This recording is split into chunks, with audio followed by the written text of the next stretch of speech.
رمضان كريم كريم كريم.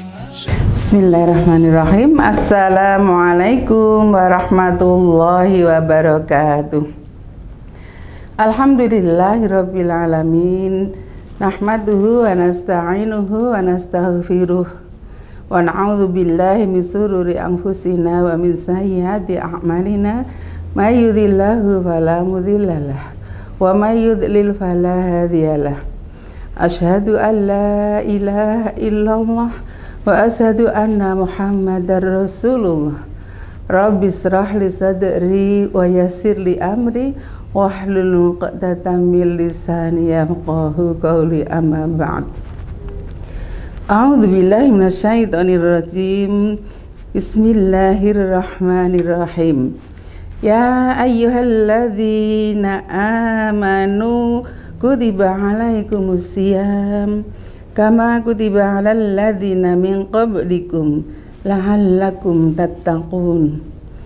Ayyaman ma'dudat faman kana minkum maridun aw ala safarin fa'iddatun min ayyamin ukhra wa 'alal ladzina yutiqunahu fidyatun ta'amu miskin faman tatawwa khairan fa huwa khairul lah wa antasumu khairul lakum in kuntum ta'lamun. Bapak Ibu hadirin dan hadirat yang kami hormati, yang insya Allah selalu dirahmati Allah. Yang pertama, marilah kita senantiasa bersyukur kehadirat Allah Subhanahu wa Ta'ala, karena dengan kita bersyukur Allah akan selalu menambah nikmatnya kepada kita. Salawat serta salam semoga selalu tercurah untuk uswah kita, suri tauladan kita, Nabi besar Muhammad sallallahu alaihi wasallam, yang dengan istiqomah kita semua, dengan tawadhu, dengan ikhlas mengikuti jejak-jejak Rasul apa yang diperintahkan, insya Allah kita semua akan mendapatkan syafaatnya kelak di hari akhirat. Bapak Ibu rahimakumullah, bulan Ramadan adalah bulan yang sangat mulia, bulan yang diimpi-impikan oleh manusia seluruh jagat raya ini. Karena pada bulan Ramadan ini kita diseru oleh Allah Subhanahu wa Ta'ala, Tuhannya seluruh manusia dan makhluk yang ada di jagat ini. Khususnya bagi manusia, kita diseru untuk menjalankan puasa seperti yang telah diperintahkannya di dalam Quran surat Al-Baqarah ayat 183. Nah, pada kesempatan kali ini saya akan menyampaikan sedikit ilmu.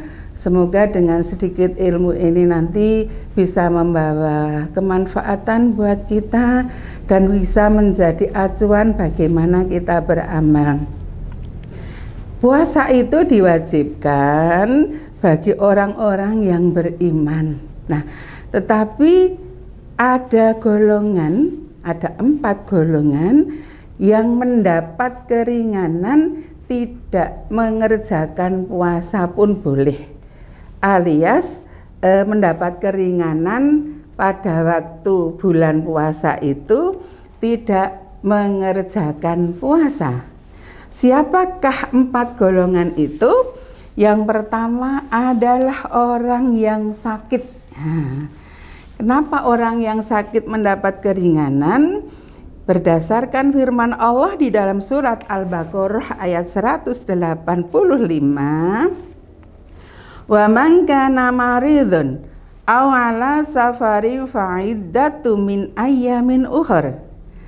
Dan barang siapa sakit atau dalam perjalanan lalu ia berbuka, maka wajiblah baginya berpuasa sebanyak hari yang ditinggalkannya itu pada hari-hari yang lainnya. Orang yang sakit yang boleh tidak berpuasa, yaitu ketika sakitnya itu apabila menjalankan puasa mendapatkan kemudorotan atau malah justru bertambah sakitnya, maka mereka itu, orang yang sakit seperti itu boleh tidak berpuasa dan nanti mengganti di hari yang lain, hari yang ditinggalkan itu. Kemudian yang kedua yaitu orang yang bersafar.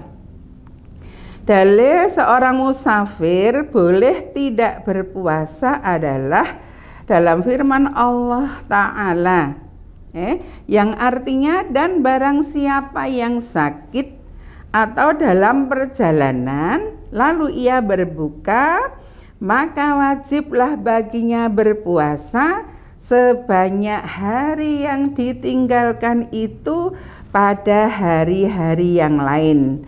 Ini juga masih terdapat di Al-Quran surat Al-Baqarah ayat 185.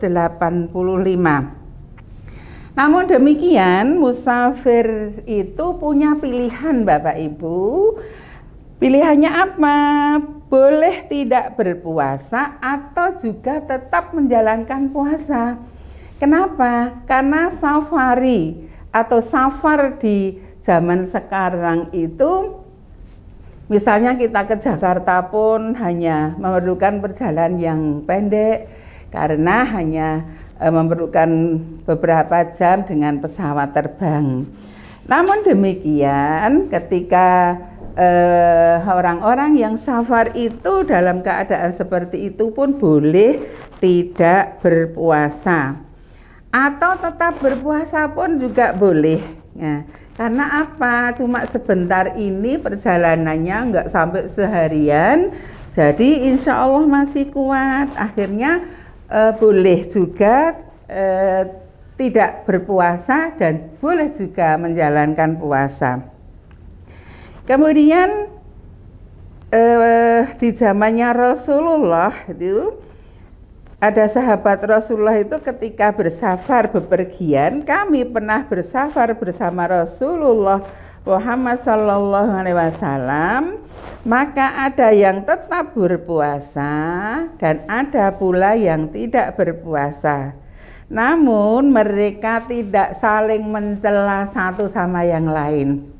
Misalnya yang satu mengendaki, aku tak puasa saja, eman-eman, nanti menggantinya kan susah gitu, nanti nggak ada temannya. Kemudian yang satunya, aku nggak puasa saja, ini mumpung bepergian nggak kuat, nanti boleh.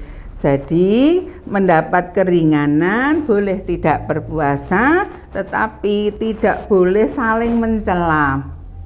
Jadi cuma segitu aja kok nggak puasa, misalnya seperti itu nggak boleh. Jadi monggo yang mau berpuasa dipersilahkan, yang tidak berpuasa pun dipersilahkan. Kemudian yang ketiga adalah orang yang sudah tua renta atau orang yang sudah sangat sepuh.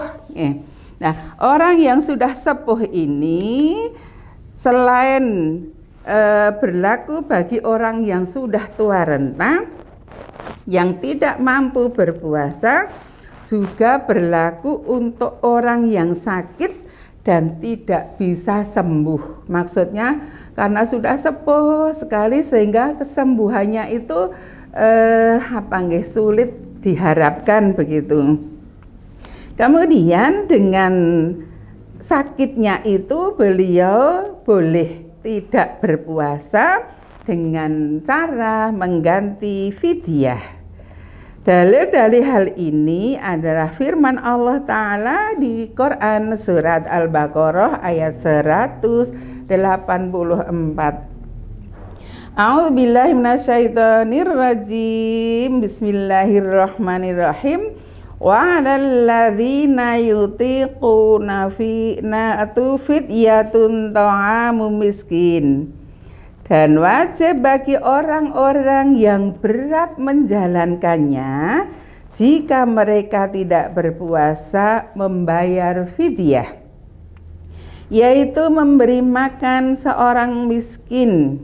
Nah, begitu pula ada yang mendukungnya dalam riwayat berikutnya dari Atha ia mendengar Ibnu Abbas membacakan firman Allah Ta'ala yang artinya, dan wajib bagi orang-orang yang berat menjalankannya, jika mereka tidak berpuasa maka membayar fidyah, memberi makan seorang miskin. Riwayat Ibnu Abbas. Ayat itu tidaklah termasuk mansuh atau dihapus. Ayat itu berlaku untuk orang yang sudah sepuh dan wanita yang sudah sepuh yang tidak mampu menjalankan puasa, maka hendaklah keduanya menunaikan fidyah, yaitu memberi makan kepada orang miskin baginya setiap hari selama tidak berpuasanya itu. Kemudian yang keempat adalah wanita hamil dan yang sedang menyusui. Jika wanita hamil dan menyusui khawatir pada diri mereka sendiri, maka mereka boleh tidak puasa dan punya kewajiban qadha tanpa ada kafaroh. Keadaan mereka seperti orang yang sakit tadi. Nah, jika keduanya khawatir pada anaknya, maka keduanya tetap menunaikan qadha, namun dalam hal kafaroh ada beberapa pendapat. Pendapatnya Imam Nawawi bahwa wanita hamil dan menyusui ketika berpuasa itu khawatir tidak kuat, maka diperbolehkan untuk membayar fidyahnya atau mengganti di hari yang lain, sehingga wanita hamil dan menyusui terkena ayat, dan barang siapa sakit atau dalam perjalanan lalu berbuka, maka wajiblah baginya berpuasa sebanyak hari yang ditinggalkan itu pada hari-hari yang lain. Bapak Ibu yang berbahagia yang dirahmati Allah Subhanahu wa taala, demikian yang bisa kami sampaikan tentang 4 golongan yang boleh mendapatkan keringanan tidak berpuasa. Semoga bermanfaat. Banyak khilaf Bapak Ibu, mohon dimaafkan. Sekian, wabillahi taufiq wal hidayah. Wassalamualaikum warahmatullahi wabarakatuh. رمضان كريم كريم